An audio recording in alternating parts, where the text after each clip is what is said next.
Welcome to Sandhya's cooking show. 20 minute കൊണ്ടൊക്കെ തയ്യാറാക്കി എടുക്കാൻ പറ്റുന്ന നല്ലൊരു പായസമാണ് നമ്മൾ ചെയ്യുന്നത്. നല്ല ടേസ്റ്റിയാണ്.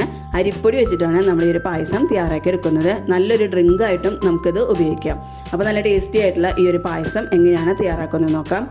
അതിനായിട്ട് പാനിലേക്ക് 2 ടേബിൾ സ്പൂൺ അരിപ്പൊടിയാണ് ചേർത്ത് കൊടുക്കുന്നത്. നമ്മൾ നൂൽപുട്ടിനും പത്തിരിക്കും ഒക്കെ എടുക്കുന്ന അരിപ്പൊടിയാണ് ചേർത്ത് കൊടുത്തിട്ടുള്ളത്. ഇനി ഇതിലേക്ക് 1 കപ്പ് പാലും കൂടെ ഒഴിച്ചിട്ട് നമുക്ക് കട്ടയില്ലാതെ നല്ല പോലെ തന്നെ ഒന്ന് മിക്സ് ചെയ്തെടുക്കണം. നമ്മൾ ഈ ഒരു പായസം 3 കപ്പ് പാലിലാണ് ഉണ്ടാക്കുന്നത്, 750 ml പാലിൽ. അപ്പോൾ നമ്മൾ മുഴുവൻ പാൽ ഒഴിച്ചിട്ട് അരിപ്പൊടി ഇട്ട് ഇതുപോലെ മിക്സ് ചെയ്യുമ്പോൾ ശരിക്കും നമുക്കത് കലങ്ങി കിട്ടില്ല. അപ്പോൾ നല്ല പോലെ ഇങ്ങനെ മിക്സായി കിട്ടാൻ വേണ്ടിയിട്ട് ആദ്യം തന്നെ കുറച്ച് പാൽ ഒഴിച്ചിട്ട് ഒന്ന് മിക്സ് ചെയ്തെടുക്കുക. ഇപ്പോൾ നല്ല പോലെ തന്നെ മിക്സ് ചെയ്തെടുത്തിട്ടുണ്ട്. ഒട്ടും കട്ടയൊന്നും ഇല്ലാതെ തന്നെ മിക്സ് ചെയ്തെടുക്കുക. ഇനി നമുക്കിതിലേക്ക് ബാക്കിയുള്ള 2 കപ്പ് പാലും കൂടെ ഒഴിച്ചു കൊടുക്കാം. ഇനി നമുക്കിതിലേക്ക് മധുരത്തിന് ആവശ്യത്തിന് പഞ്ചസാര ചേർത്ത് കൊടുക്കാം. അപ്പോൾ ഞാനിതിലേക്ക് ഒരു 7 ടേബിൾ സ്പൂൺ പഞ്ചസാരയാണ് ചേർത്ത് കൊടുക്കുന്നത്. പായസം ആയതുകൊണ്ട് തന്നെ കുറച്ചൊരു മധുരം വേണം. അപ്പോൾ ഈ ഒരു മധുരം കറക്റ്റ് തന്നെയാണ്. ഇനി നമ്മളിതിലേക്ക് കുറച്ച് കണ്ടൻസ്ഡ് മിൽക്കും കൂടെ ഒഴിക്കുന്നുണ്ട്. ഇനി നമുക്ക് ഫ്ലെയിം ഓൺ ചെയ്ത് കൊടുക്കാം. ലോ ഫ്ലെയിമിൽ വെച്ചിട്ട് നമ്മളിതൊന്ന് കുക്ക് ചെയ്തെടുക്കണം. അപ്പോൾ ലോ ഫ്ലെയിമിൽ വെക്കുന്നത് എന്തിനാണെന്ന് വെച്ചാൽ അരിപ്പൊടി നല്ലപോലെ വെന്ത് കിട്ടാൻ വേണ്ടിയിട്ടാണ് നമ്മൾ ലോ ഫ്ലെയിമിൽ വെച്ചിട്ട് കുക്ക് ചെയ്യുന്നത്. നമ്മളിപ്പോൾ ഫ്ലെയിം കൂട്ടി വെച്ച് കുക്ക് ചെയ്യുകയാണെങ്കിൽ അരിപ്പൊടിയുടെ ഒരു റോ ടേസ്റ്റൊക്കെ നമ്മുടെ പായസത്തിലേക്ക് വരും. കാരണം പെട്ടെന്ന് തന്നെ കുറുകി കിട്ടും, പക്ഷേ അരിപ്പൊടിൻ്റെ ഒരു റോ ടേസ്റ്റ് പായസത്തിനുണ്ടാവും. നമ്മളിപ്പോൾ ലോ ഫ്ലെയിമിൽ വെച്ചിട്ട് ഈ പായസം നല്ലപോലെ ഒന്ന് തിളച്ച് ചെറുതായിട്ടൊന്ന് കുറുകി വന്നു തുടങ്ങിയിട്ടുണ്ട്.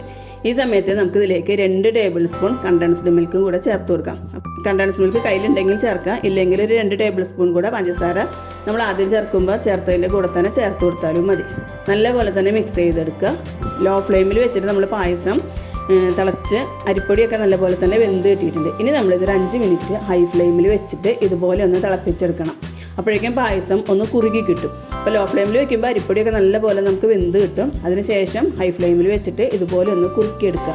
അപ്പോൾ ഹൈ ഫ്ലെയിമിൽ വെക്കുമ്പോൾ ഇതുപോലെ പൊന്തി വരും. അപ്പോൾ നമ്മൾ ഫ്ലെയിം കുറച്ച് കൊടുക്കുക. അതിനുശേഷം നല്ലപോലെ തന്നെ മിക്സ് ചെയ്ത് കൊടുക്കുക. 5 മിനിറ്റ് ഇതുപോലെ ഹൈ ഫ്ലെയിമിൽ വെച്ച് ഇളക്കി കുറുക്കിയെടുക്കുന്ന സമയത്ത് നമ്മുടെ പായസത്തിൻ്റെ കറക്റ്റ് കൺസിസ്റ്റൻസി ആയിട്ടുണ്ടാവും. ഇപ്പോൾ നമ്മുടെ പായസത്തിൻ്റെ കറക്റ്റ് കൺസിസ്റ്റൻസി ആയിട്ടുണ്ട്. ഈ ഒരു തിക്നെസ് മതി. ഇനി ഇത് തണുത്ത് കഴിയുമ്പോൾ ഒന്നും കൂടി ഒന്ന് തിക്കായിട്ട് വരും. അപ്പോൾ ഇപ്പോൾ ഞാൻ ലോ ഫ്ലെയിമിലാണ് വെച്ച് കൊടുത്തിട്ടുള്ളത്. ഇനി ഇതിലേക്ക് ഫ്ലേവറിന് വേണ്ടിയിട്ട് 1/2 ടീസ്പൂൺ ഏലക്കാപ്പൊടി കൂടി ചേർത്ത് കൊടുക്കാം. ഞാനിപ്പോൾ ഇതിലേക്ക് ഒരു 4 ഏലക്കയുടെ കുരു എടുത്തിട്ട് പൊടിച്ചെടുത്തിട്ടുള്ളതാണിത്. അപ്പോൾ ഏലക്ക ഫ്ലേവർ നല്ലപോലെ ഉണ്ടെങ്കിലാണ് ഈ ഒരു പായസത്തിന് നല്ല ടേസ്റ്റ് ഉണ്ടായിരിക്കും.